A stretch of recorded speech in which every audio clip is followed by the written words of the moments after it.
अस्सलाम वालेकुम जी।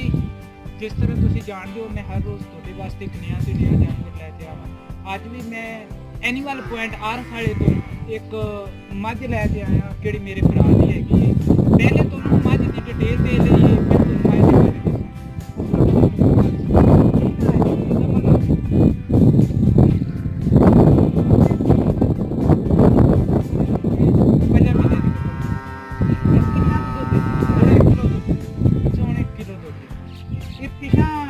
ताजी सूई सी उदू कितना क दुध दे ओदे एक टाइम दा 5 किलो दे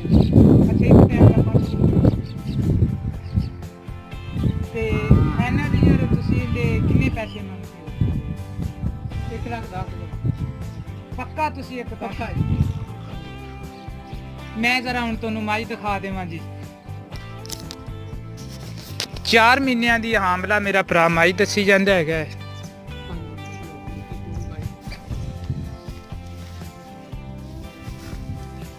4 ਮਹੀਨਿਆਂ ਦੀ ਦੱਸੀ ਕਿ 5 ਦੀ ਦੱਸੀ ਅੱਛਾ 5 ਦੀ ਦੱਸੀ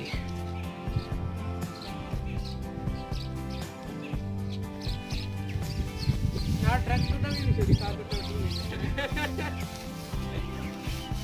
ਇਹ ਨਾਲ ਤੁਹਾਨੂੰ ਪੰਜਾਬ ਦੇ ਕੋਈ ਰੰਗ ਨਜ਼ਰ ਆ ਰਹੇ ਨੇ